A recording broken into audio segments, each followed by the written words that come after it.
అంచనాలు నిజమయ్యాయి. భారత క్రికెట్ కోచింగ్లో గంభీర్ శకం మొదలైంది. ఊహించినట్టే బీసీసీఐ అతన్ని ద్రావిడ్ స్థానంలో టీమిండియా కోచ్గా నియమించింది.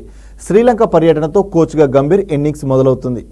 భారత క్రికెట్లో గౌతమ్ గంభీర్ శకం మొదలైంది. జాతీయ పురుషుల క్రికెట్ జట్టుకు ప్రధాన కోచ్గా గంభీర్ను నియమిస్తున్నట్లు భారత క్రికెట్ నియంత్రణ మండలి తెలిపింది. ఇటీవల ముగిసిన టీ20 ప్రపంచ కప్తో మాజీ కోచ్ రాహుల్ ద్రావిడ్ పదవీకాలం ముగియడంతో గంభీర్కు ఆ బాధ్యతలను అప్పగిస్తున్నట్లు అందులో పేర్కొంది. అశోక్ మల్హోత్రా ఆధ్వర్యంలోని అడ్వైజరీ కమిటీ సూచన మేరకు గంభీర్ను ద్రావిడ్ వారసుడిగా ప్రకటించింది. వాస్తవానికి ఐపీఎల్ 17 ఫైనల్ ముగిసిన వెంటనే హెడ్ కోచ్ రేసులో గంభీర్ పేరు ప్రధానంగా వినిపించిన జీతభత్యాలు, సహాయక కోచింగ్ సిబ్బంది, ఇతర అంశాలపై చర్చలతో అధికార ప్రకటన ఆలస్యమైనట్టు బోర్డు వర్గాలు సమాచారం.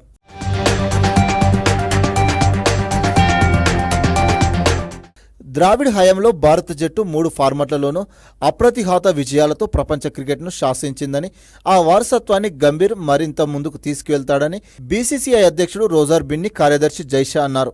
ఇక ప్రధాన కోచ్గా నియమితుడైన గంభీర్కు మొదటి పరీక్ష ఈ నెల 27 నుంచి శ్రీలంకతో జరగబోయే పరిమిత ఓవర్ల సిరీస్తో మొదలవనుంది.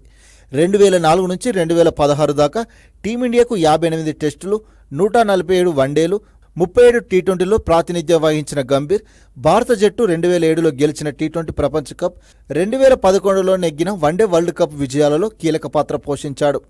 ఐపీఎల్లో కోల్కతా నైట్ రైడర్స్కు సారథిగా 2012, 2014లో ట్రోఫీని అందించాడు. ఆటగాడిగా క్రికెట్కు వీడ్కోలు పలికాక రాజకీయాలకు వెళ్లిన గంభీర్ గత ఎన్నికలలో వాటికి దూరంగా ఉన్నాడు. రానున్న రోజుల్లో ICC champions trophy, world test championship వంటి కీలక టోర్నీలున్న నేపథ్యంలో మెయిన్ ఇన్ బ్లూను గంభీర్ ఏ మేరకు విజయవంతంగా నడిపిస్తాడనేది ఆసక్తికరం.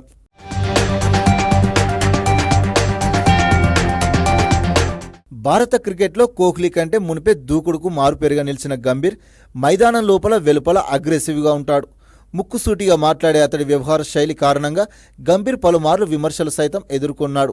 అయితే రోహిత్, కోహ్లీ, జడేజా వంటి దిగ్గజాలు కెరీర్ చరమంకంలో ఉన్న దశలో వారి స్థానాలను భర్తీ చేసే యువ ఆటగాళ్లను తయారు చేయడం గంభీర్కు కత్తిమీద సామే.